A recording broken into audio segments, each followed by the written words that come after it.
इस दुनिया में फैशन कौन सा है ना। तो फैशन क्या है? बर्थडे, जयंती आदि मनाना, ये भक्ति मार्ग का फैशन है ना। और भक्ति मार्ग का ही नहीं, ये पूरे कलयुग का फैशन है।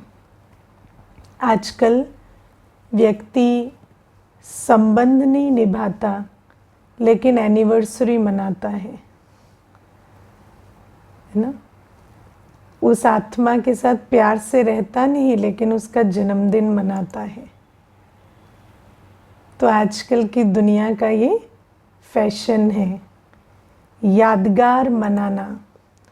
जिस दिन मिले उसका यादगार मनाते हैं लेकिन आज मिलकर प्यार से रहते नहीं हैं।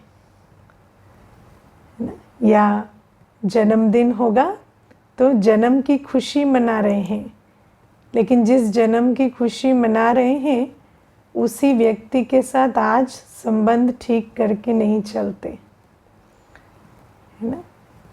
दुनिया में मैंने देखा, जब लॉकडाउन में लोग घूमने नहीं जा पा रहे थे तो अपने पुरानी ट्रिप्स की फ़ोटोज़ पोस्ट करते थे कि हम 6 वर्ष पहले यहाँ गए थे, 8 वर्ष पहले यहाँ गए थे, और उसकी फ़ोटोज़ को रीपोस्ट करके बहुत खुश होते थे ना। तो व्यक्ति आज पास्ट में जीता है और उसका यादगार मनाने में खुश होता है।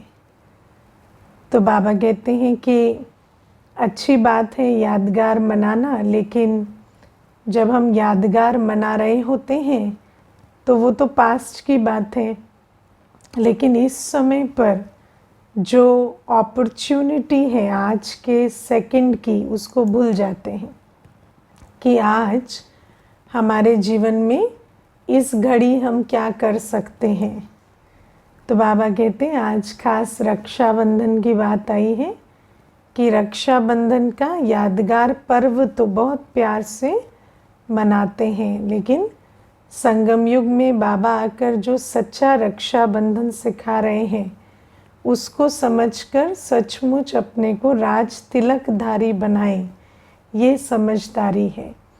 क्योंकि रक्षाबंधन बांध कर देखो, वो भी एक सिंबॉलिक धागा बांध देते हैं और तिलक भी लगा देते हैं, लेकिन ना तो वो धागा रक्षा करता है ना तिलकधारी बनाता है।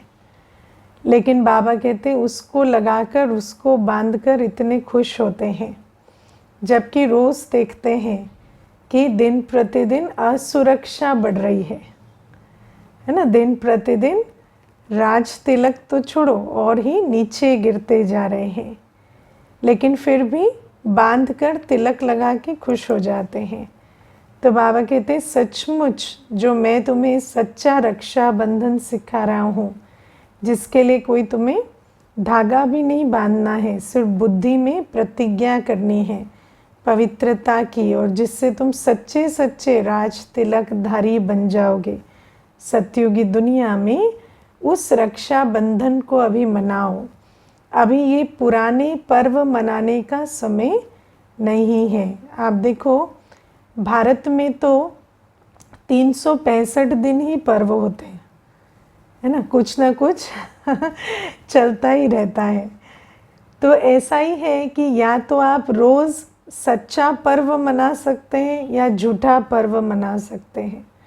और मैंने यही देखा है कि कभी किसी को पूछो आज क्लास क्यों नहीं आए, तो कहेंगे आज करवा चौथ था, आज राखी थी, आज ऐसा था, आज वैसा था।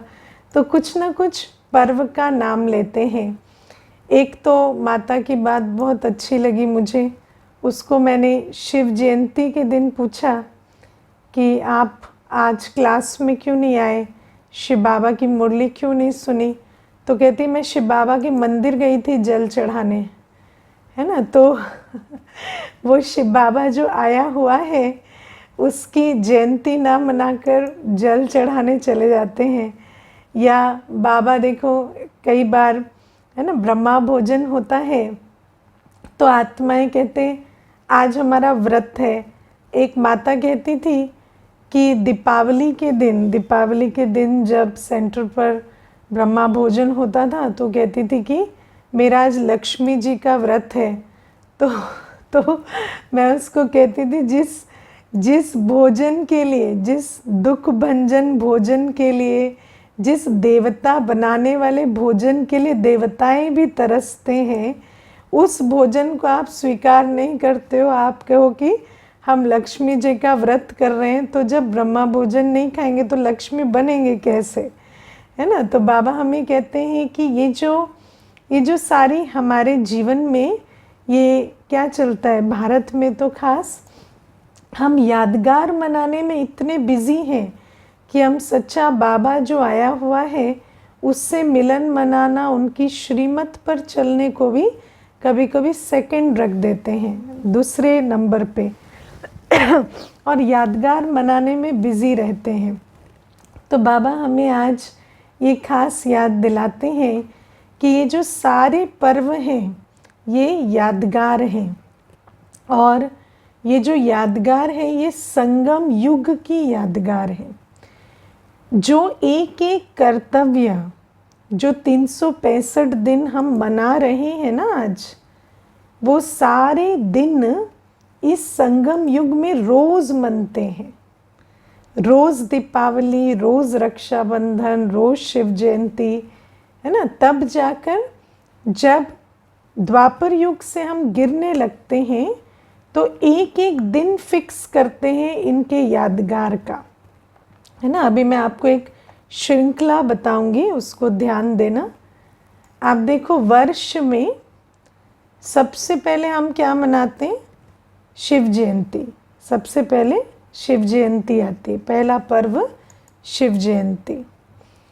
उसके बाद आती है होली, उसके बाद आता है रक्षाबंधन, उसके बाद आती है जन्माष्टमी, उसके बाद आते हैं नवरात्रे, और उसके बाद दशहरा, और फिर दीपावली। ये पूरा कैलेंडर है। अब आप अगर इसको ध्यान से देखेंगे तो संगम युग में सबसे पहले शिव बाबा आते हैं। शिव बाबा आते ही पवित्र बन जाते हैं हम? हाँ, आते ही पहले ही दिन पवित्र बन जाते हैं? नहीं, पहले हम बाबा के स्नेही बनते हैं। प्रभु मिलन के, प्रभु प्रेम के रंग में डूबते हैं। होली माना रंग लगना, इसीलिए बाबा आकर सबसे पहले क्या कहते हैं, योगी बनो।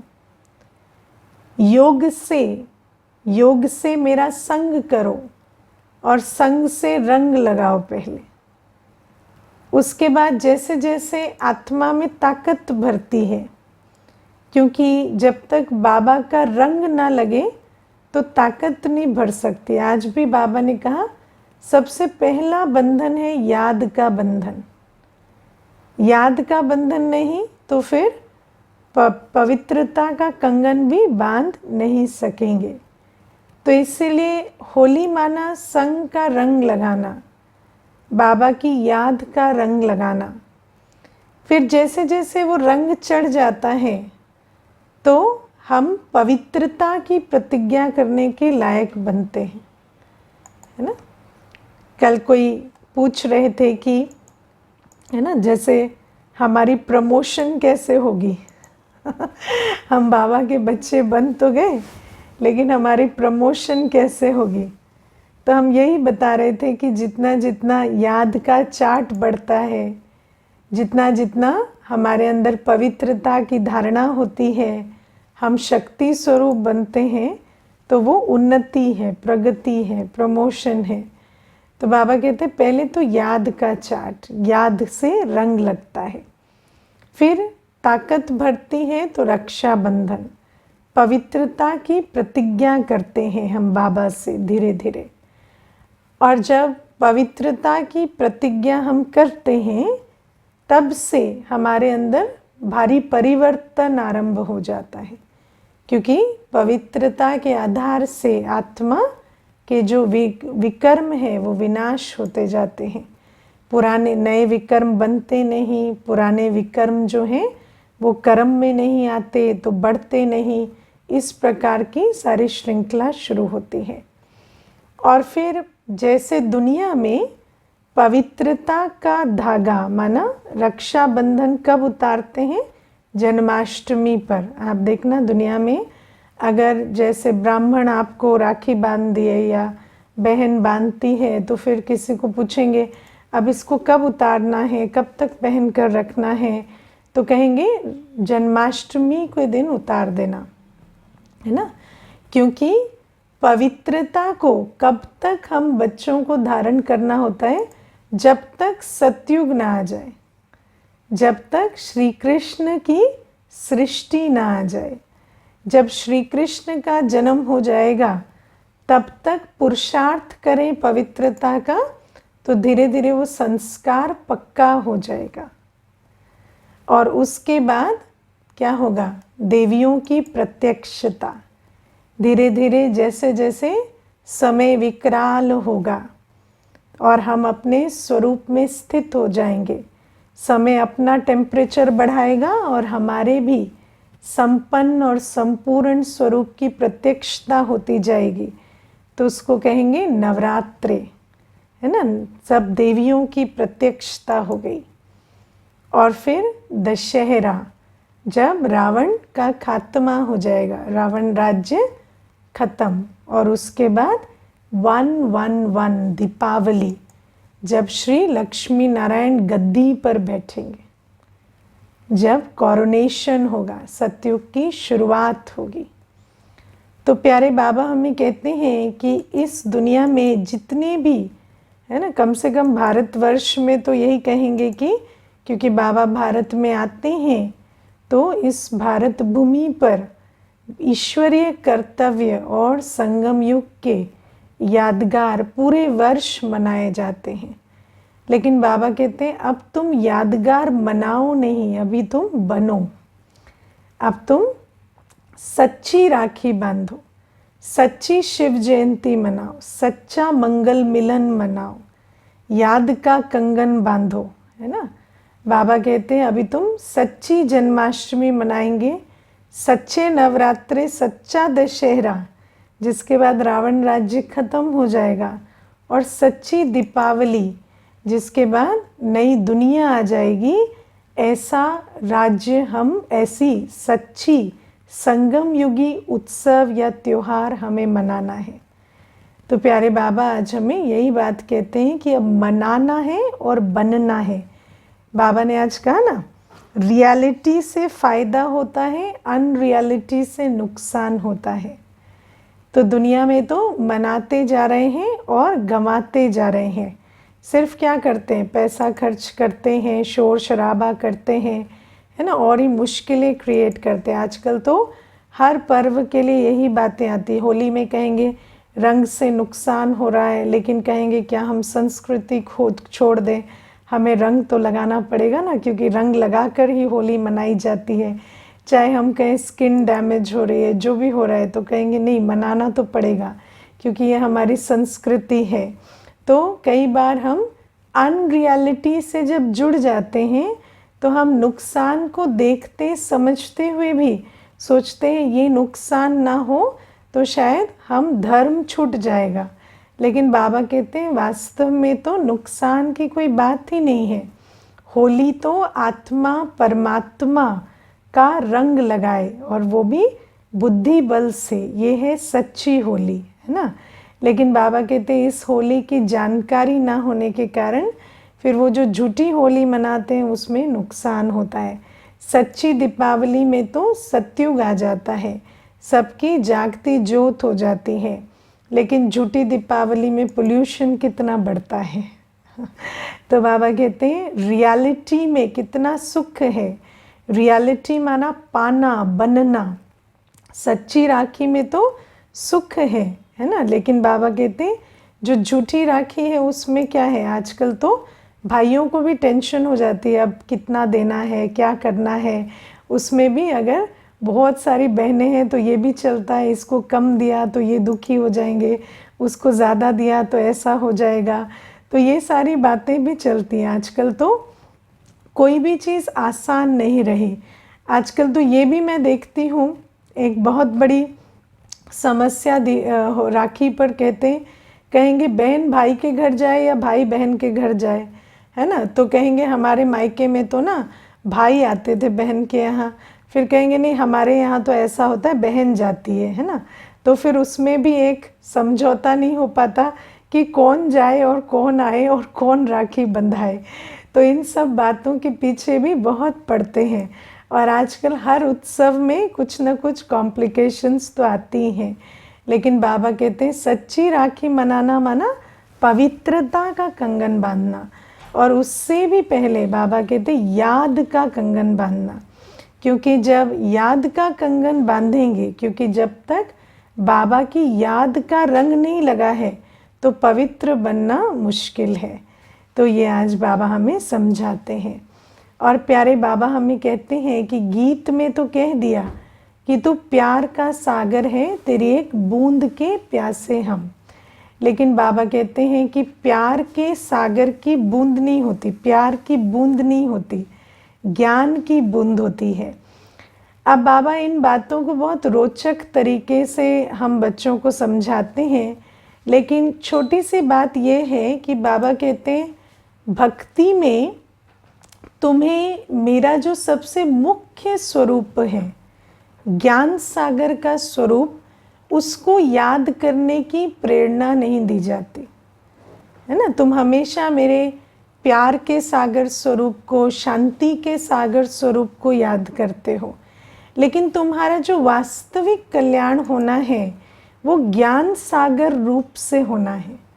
अब हम अपने आप को पूछें, देखो जब मैं ऐसा अनुभव करती हूँ कि चलो भक्ति में तो हमें पता नहीं था कि बाबा ज्ञान का सागर है और ज्ञान क्या है और बाबा किस प्रकार आकर ज्ञान सुनाते हैं, ये बातें हमें मालूम नहीं थी। तो चलो हम सोचते थे भगवान सुरक्षा का सागर है या शांति का सागर है या प्रेम का सागर है, तो उसको उसी रूप से याद करते थे।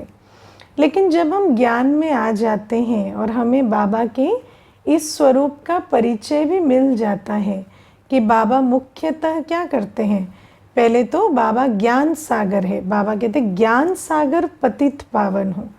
बाबा कहते ज्ञान यज्ञ है, मैं ज्ञान सूर्य हूँ। मेरे ज्ञान सागर स्वरूप का बहुत महत्व है, क्योंकि ज्ञान यज्ञ में तुम आहुति डाल रहे हो। तुम ज्ञान सागर स्वरूप से पतित से पावन बनते हो, क्योंकि पवित्रता का भी ज्ञान से ही पवित्रता की समर्थी आती है। तो बाबा हमें कहते हैं हर चीज़ में ज्ञान सबसे इम्पोर्टेंट है, मेरा ज्ञान सागर स्वरूप बहुत इम्पोर्टेंट है। लेकिन मैं ऐसा अनुभव करती हूँ कि जब हम बच्चे ज्ञान में भी आ जाते हैं, तब भी जब हम बाबा को याद करते हैं तो ज़्यादातर ज्ञान सागर स्वरूप में याद नहीं करते, है ना। ऐसे ढीले होके बैठ जाएंगे बस शांति के सागर में, है ना, शांति शांति में बैठेंगे, प्यार का अनुभव करेंगे, शक्तियाँ आ रही हैं अनुभव करेंगे, लेकिन ज्ञान सागर स्वरूप से बुद्धि योग जोड़कर कम बैठते हैं। कौन कौन है जो बाबा के ज्ञान सागर स्वरूप से बुद्धि योग जोड़कर बैठते हैं?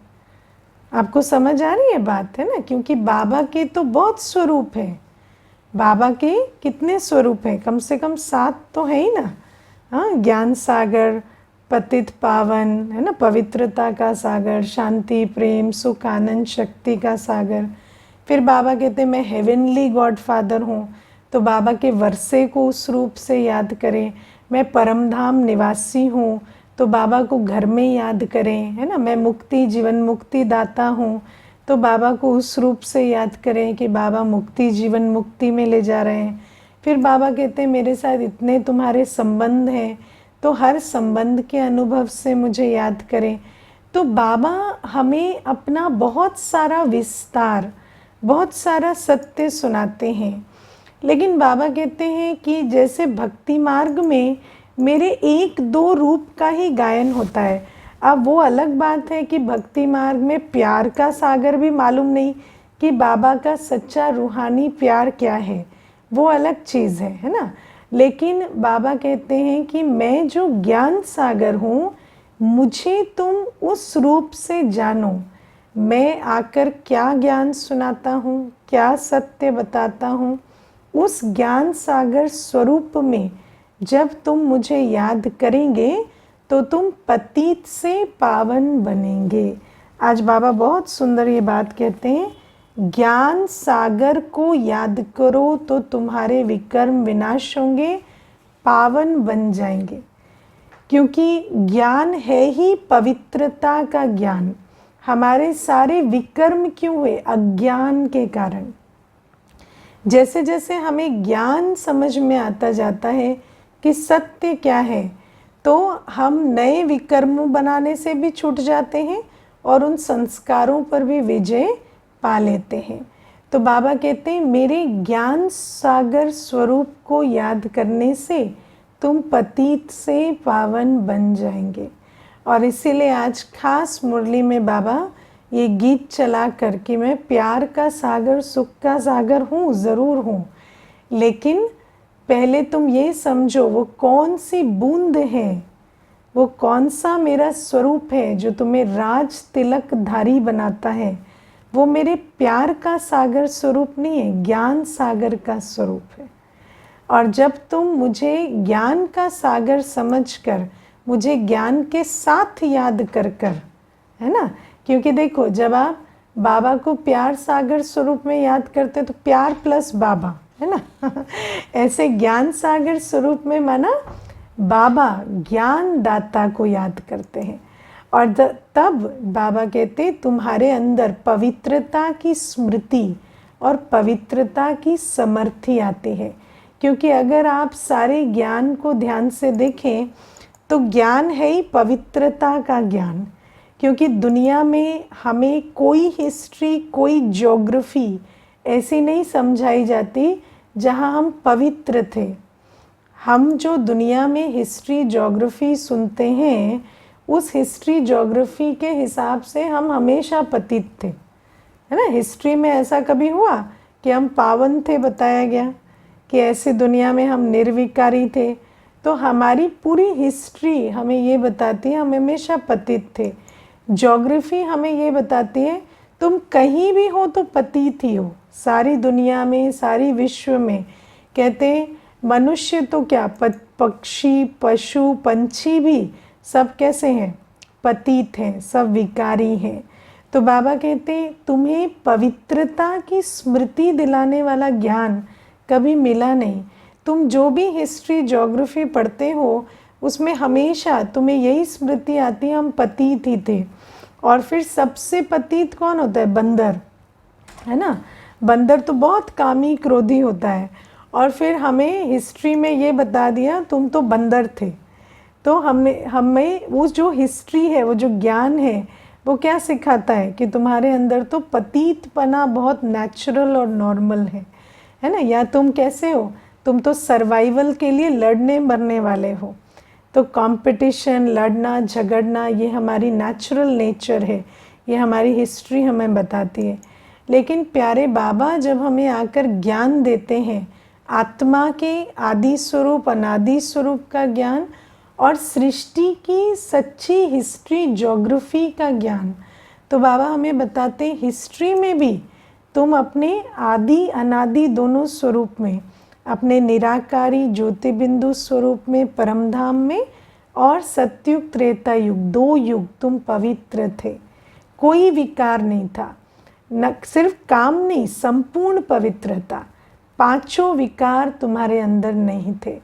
और बाबा कहते ज्योग्राफी में भी मैं तुम्हें समझाता हूँ कि ना तुम मूल वतन में विकारी हो, ना सूक्ष्म वतन में विकारी हो। इस स्थूल वतन में भी आधा कल्प तुम पवित्र हो।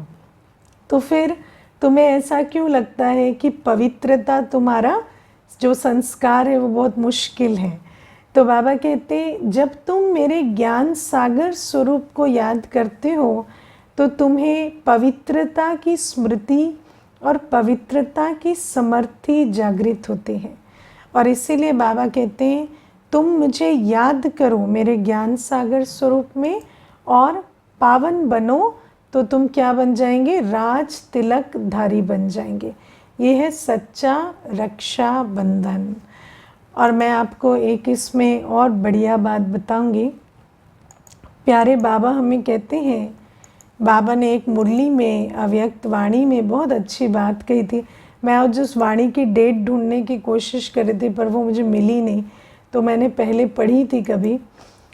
तो बाबा उस वाणी में कहते हैं कि मैं वैसे तो तुम्हें हमेशा कहता हूँ कि तुम पवित्रता का बंधन बांधो, है ना। सबको भी, जब कोई भी आत्मा आती है संगम युग में तुम्हारे सम्मुख, तो तुम इससे यही कहते हो कि आज पवित्रता का व्रत धारण करो या पवित्रता की प्रतिज्ञा करो।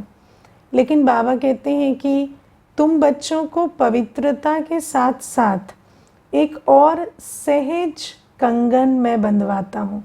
सहज धारणा, वो सहज धारणा है साक्षीपन की धारणा। तुम साक्षीपन का कंगन बांधो, है ना। आप देखो, ये जो पवित्रता की धारणा है, इसमें साक्षीपन की धारणा बहुत मदद करती है, क्योंकि ये दुनिया पतित है। अब हम बाबा की याद से, जैसे आज बाबा ने कहा, ज्ञान सागर की स्मृति से पवित्रता की स्मृति की ज्योत भी जगाते हैं, उसमें बार बार घृत भी डालते हैं, अपना भोजन भी शुद्ध करते हैं, ब्रह्मचर्य व्रत का भी पालन करते हैं। लेकिन हम रहते किस दुनिया में हैं जहाँ चारों तरफ पतितपना है। तो जब हम ऐसी दुनिया में रहते हैं तो क्या होता है कि पतित दुनिया का लेप छेप चढ़ता रहता है। और इसमें बाबा हमें कहते हैं कि तुम मन वचन कर्म पावन रह सको हमेशा, इसके लिए साक्षीपन की स्थिति बनानी है। साक्षी भाव, ऐसे अनुभव करो जैसे यहाँ कोई भी मेरा नहीं, कुछ भी मेरा नहीं, ये देह भी मेरी नहीं, संबंध भी मेरे नहीं, वस्तु भी मेरी नहीं, किसी चीज़ में भी मेरापन नहीं रखो। जैसे बाबा परमधाम से आते हैं और साक्षी होकर, न्यारे प्यारे होकर पाठ बजाते हैं ना, ऐसे खूब अभ्यास करो। मैं देह से न्यारी आत्मा हूँ, परमधाम निवासी आत्मा हूँ, और जब भी पाठ में आओ तो आई हूँ और जाना है, ये याद रख के बहुत साक्षी होकर चलो। और इसमें क्या होगा, सामने वाले के कर्म, सामने वाले की अवस्था, वायुमंडल की स्थिति या आसपास जो लाभ हानि की बातें चलती हैं, है ना, क्योंकि वस्तुओं में भी, चीज़ों में भी बहुत सारा मैंपन, मेरापन होता है। तो वो जो सारी परिवर्तनशील दुनिया की चीज़ें हैं, उसका हम पर प्रभाव नहीं पड़ेगा। और जब हम प्रभाव नहीं पड़ने देते ये जो साक्षीपन के अभ्यास से, और बाबा की मैं आपको एक बहुत सुंदर बात बताती हूँ। बाबा हमें कहते हैं कि ये जो हमारा राजयोग है ना, इसका नाम है सहज राजयोग, है ना। और कितना सहज है, कितना सहज है कि घर गृहस्थ में रहते, धंधा दोरी करते, आप विश्व के मालिक बन जाते हैं। कितना सहज राजयोग है कि नहीं सहज।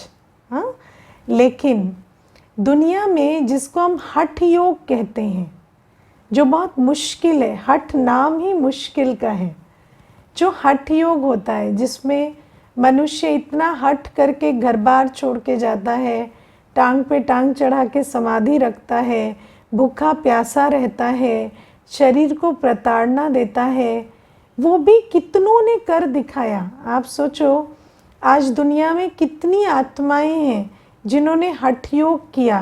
आज कितने ऐसे योग का अभ्यास करते हैं जहाँ पर घंटों बैठते हैं और अपने आप को थॉटलेस करने की कोशिश करते हैं। मैं आपको एक भाई का अनुभव सुनाती हूँ। उसने मुझे कहा कि मैं एक ऐसा मेडिटेशन प्रैक्टिस करता हूँ जहाँ हम साइलेंस में बैठकर और अपने आप को थॉटलेस, है ना, कोई संकल्प ना आए, निर्विकल्प निरसंकल्प अवस्था में हम स्थित करते हैं। तो मैंने कहा कितनी देर स्थित करते हो। तो बोलते कि 1 घंटा। तो मैंने कहा और कितनी देर स्थित रहते हो? तो कहते 10 मिनट, है ना। तो 1 घंटे का पुरुषार्थ वो करते हैं और 10 मिनट स्थित रहते हैं, वो भी आज जब 7 वर्षों से वो अभ्यास कर रहे हैं। तो मुझे कहते हैं शुरू शुरू में तो मैं 1-1 घंटा बैठता था, 30 सेकंड भी नहीं हो पाता था। अभी मैं 7 वर्षों से अभ्यास करता हूँ तो 1 घंटे में 10 मिनट होता है। तो मैं सचमुच उस दिन विचार कर रही थी कि ये तो बड़ा मुश्किल योग है कि कोई 1 घंटे 7 वर्षों तक बैठ रहा है तो उसको 10 मिनट का फल मिल रहा है। लेकिन आप देखो दुनिया में क्या है ना, जो मुश्किल चीज़ होती है उसको मनुष्य मेहनत करके कर लेता है ना। और जो सहज है उसके लिए क्या कहता है, ये तो इजी है, ये तो कर लेंगे। आपने एग्ज़ाम में देखा है, जब हम एग्ज़ाम देने जाते हैं तो जो इजी क्वेश्चन होता है हम कहते हैं ये तो हो जाएगा, ये तो लास्ट में कर लेंगे। जो मुश्किल है ना उसके पीछे पड़ जाते हैं। जब मुश्किल वाले के पीछे पड़ते हैं तो टाइम ख़त्म हो जाता है और इजी वाला छूट जाता है। ऐसा ही होता है ना। तो बाबा हमें कहते हैं इसी प्रकार से तुम इतने जन्मों मुश्किल योग करने की कोशिश करते आए और तुमने उसमें सफलता भी हासिल की क्योंकि तुमने बहुत मेहनत की। लेकिन ये जो सहज राजयोग है ना, जो मैं तुम्हें सिखाता हूँ इतने छोटे टिप्स एंड ट्रिक्स के साथ, है ना बाबा क्या कहते हैं, देखो सुबह सुबह थोड़ा अभ्यास किया देह से न्यारा होने का, बीच बीच में 1-1 मिनट अटेंशन दिया, सिर्फ अटेंशन देना है। सारे दिन में ट्रैफिक कंट्रोल में 1 मिनट अटेंशन देना है कि मैं आत्मा इस देह से न्यारी हूँ। और फिर थोड़ा अटेंशन देना है कि मैं कोई भी कर्म करते थोड़ा बाबा से योग युक्त रहकर और रिएक्ट ना करूँ, थोड़ा आराम से सोच समझकर रिस्पॉन्ड करूँ, थोड़ा अंतर्मुखी रहना, बाबा की याद में रिस्पॉन्ड करना। ये छोटा छोटा अटेंशन देना, ये कितनी सहज बात है। आप में से सबने, मैं आई एम श्योर कभी ना कभी ट्राई किया होगा कि एक पूरे दिन आपने अटेंशन दिया और वो अटेंशन भी बहुत इजी था और बहुत सुंदर अवस्था भी उस अटेंशन से बनी। सिर्फ थोड़ा अंतर्मुखी रहना, थोड़ा अटेंशन देना, उसके कारण हमें अनुभव होता है कि कल की और आज की स्थिति में ज़मीन आसमान का फ़र्क है। लेकिन बाबा कहते हैं ये जो सहज राजयोग मैं तुम्हें सिखाता हूँ, जिसमें ये ट्रैफिक कंट्रोल का मान रखना, अमृत वेले पे अटेंशन देना, थोड़ा सा साक्षी भाव को, वृत्ति दृष्टि को साक्षी बनाना, ये छोटी छोटी बातों को तुम क्या समझते हो, ये तो इजी है ना, ये कर लेंगे, इसमें ज़्यादा समझने का भी नहीं है। साक्षीपन को जैसे ही एक्सप्लेन किया जाता है समझ आ जाता है, खुशी भी होती है। उसके बाद क्या करते हैं, उसको रख देते दिमाग में और कभी यूज़ नहीं करते।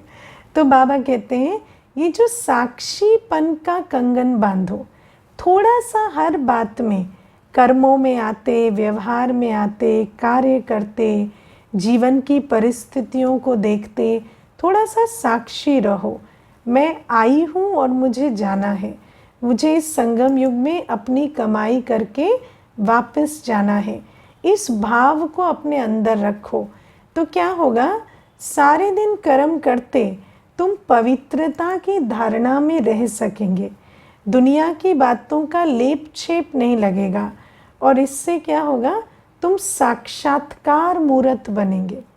जितना तुम्हारे अंदर साक्षीपन की अवस्था होगी, तुम्हें देखकर औरों को महसूस होगा कि इनके अंदर कितनी सुंदर ये दिव्य शक्ति है कि ये किसी भी परिस्थिति में बिल्कुल न्यारे और प्यारे रहते हैं, कभी रिएक्ट नहीं करते।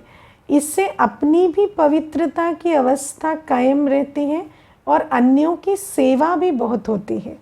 तो इसीलिए बाबा हमें कहते हैं पवित्रता का कंगन बांधने के लिए, पवित्रता की प्रतिज्ञा पर कायम रहने के लिए, एक तो ज्ञान सागर स्वरूप से बाबा को याद करना है और साक्षीपन की अवस्था पे थोड़ी मेहनत करनी है। ओके, ओम शांति।